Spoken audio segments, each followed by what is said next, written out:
How critical is it to have a Human Rights Commission, an Anti-Discrimination Commission in the country? It's very, very crucial.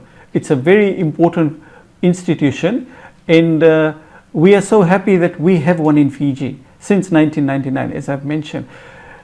It is our job as an independent watchdog is to ensure that we want people to know about the human rights, that human rights are respected, protected, and enforced. Now, if I can just mention, in the Pacific region, we have 16 nations, but only 4 have human rights institutions, right? Australia, New Zealand, Samoa, and Fiji.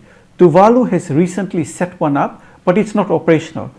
Other countries, Tonga, Cook Islands, Papua New Guinea, Solomons, they are at different stages of trying to acquire a human rights institution, and we have very good funding, technical support from the Pacific community, from OHCHR, from Asia Pacific Forum, from Genri. So there's a lot of support there in terms of technical training. We don't actually have a regional body, human rights body in the Pacific, because there's only 4 countries. Now, why is it so important to have a human rights institution? For example, if we had all 16 nations in the Pacific region with national human rights institutions, we would be a strong collective voice on issues which affect the region. Climate change. We are the least emitters, and yet we stand to suffer the most. In 50 years, some of our Pacific islands will be underwater unless some drastic action is being taken. But four national human rights institutions are finding it very hard to stand up against the countries which are actually causing the emissions. So we try and band together the 4 of us, and we've called on the other nations. You might not have national human rights institutions right now, but you would have ministries or departments or someone very concerned about climate change. Come together with us. Let's form a united front and deal with these issues. Climate change is, that is a human rights issue in our constitution. We have the right to a safe and healthy environment. So many, as you know, that Fiji is a coastal country. Most of us live on the coast, right? And so the seawaters, rising seawaters are affecting our people in that their homes have been eroded. They've been living there for generations. Their burial grounds have been affected. Their farms have been affected. Their fishing habitats have been affected. What are the remedies they are seeking? They want relocation, right? In April last year, the government on its own initiative identified 42 villages to be relocated. At the same time, we were doing a climate change project. We identified another 19 villages to be relocated.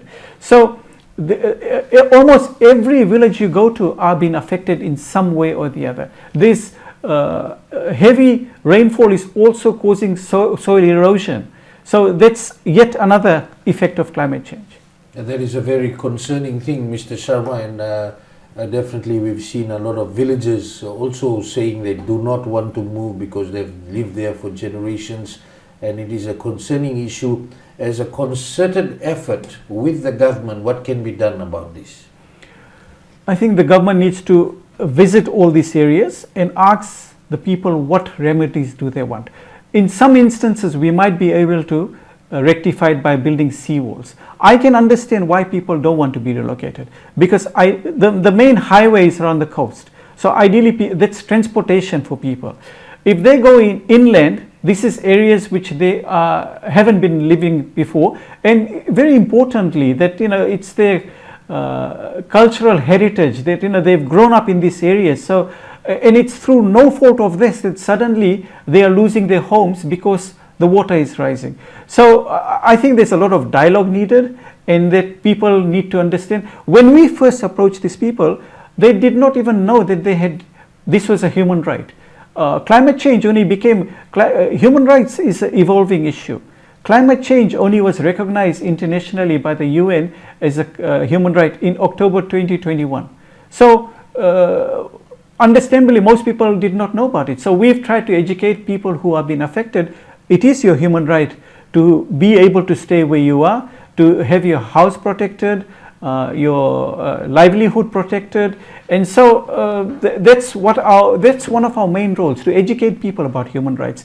And so the government teams need to go and talk to them and see what do they want. And if there's no other option, sadly they'll have to be relocated. What is being done and what more can be done to create awareness on the importance of the Bill of Rights in the Constitution? Okay. The Bill of Rights is Chapter 2 of the Constitution, 2013. It's a very important chapter in that it contains people's rights. To my knowledge, there are 35 human rights. The right to a healthy environment, the right to life, the right to be treated equally, accused person's right, what sort of rights do they have when they are arrested, when they are taken to court, children's rights are protected, migrant rights are protected. So we have very good legislation, and we for our part are trying to educate people about it through statements we are releasing on a regular basis.